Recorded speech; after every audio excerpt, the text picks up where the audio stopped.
Hey, this is Lisa Baudouin. Welcome to Lisa's chat room. Today we're going to be talking about these wonderful dusters that I purchased from Target.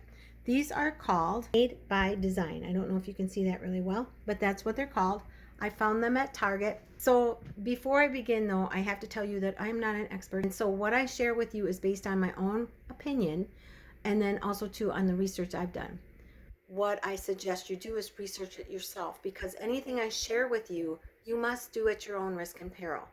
So research it yourself and go out there and do certain things. And also take very good precautions when I'm using any kind of chemical or anything that I'm doing. I'm really being cautious. You have to do the same.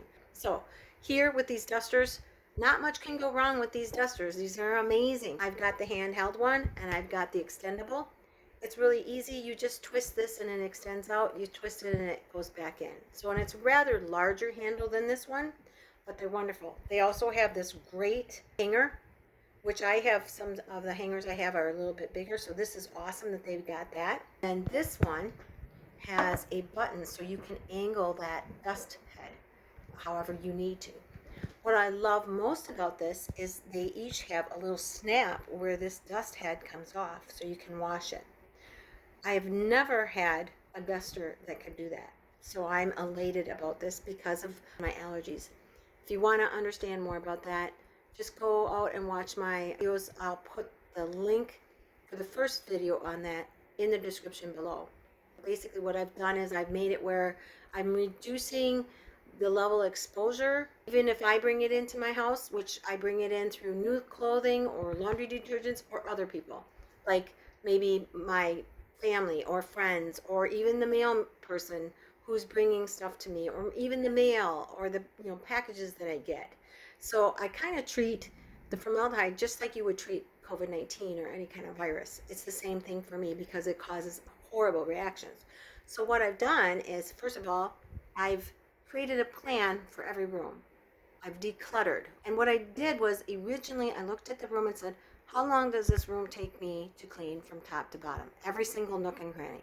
And how long does that take? Then the next step is, what can I do to reduce that time? Well, the first thing is to take out things that you actually really don't need without making your room look sterile. The second is to try to protect those things that you want in your room, like what I did here. All that is furring strips with window film and on hinges. It is amazing, and I talk about that in another video.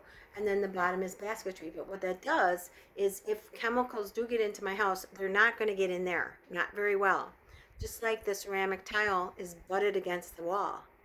That way, if there's chemicals, it's not going to fall behind that television. I'm going to have to clean that TV, that's a given, but I can clean it pretty quickly with this thing, and I can clean that pretty quickly, all that stuff, with this thing, including my ceiling. So, strategically going around, and it takes time. Like now the next thing is, I got my new curtains, but now what I'm going to do is I'm going to put a valance up there, because I noticed when I took off my old curtains, even though I do clean behind the curtains, it was on there and I could feel it. So it's like, okay, now I'm going to make a valance for there and it'll look very pretty. Again, these dusters have made my cleaning, I don't know if I would say enjoyable, but I would say definitely empowering, because I know I can clean and get everything gone. If I sense formaldehyde, what I will do is I vacuum them. I just take a vacuum and very slowly vacuum. And I do that in my area in my basement, my containment area, I call it. And I'll just vacuum them off. And then I will put them in a plastic bag, which I have down here. And then I will hang them. And these hangers, again, they're so awesome. I can't say enough about these. I'm tickled pink. I'm just like so happy. You can't imagine how nice they are. So what I suggest is that you buy a couple of these, so you have an extra dust head. And again, wash them right away. If you're going to use a detergent that has formaldehyde or chemicals, you're going to have chemicals in your home. I'm sorry, that's just reality. So one of the best things you can do for yourself is to turn that laundry detergent ingredient list and take a look at it and go do your research. You can check it at ewg.org, because they all can affect you. And the thing is you can also look up, they call the MSDS sheet. Now the MSDS sheet, it's the material safety data sheet. An ounce of prevention is worth a pound of cure, right? So you go check them out and see what they're doing to your skin, your eyes, your breathing. You know, why do you have allergies in the first place? What's going on? And these are the videos that I do to touch base with that. That being said, I really recommend these. I would give them a 5-star, definitely. I will try to find just the duster heads, and if I do, I will put a link in the description below. So please stay safe and stay healthy until next time, and hopefully I will see you again in Lisa's chat room.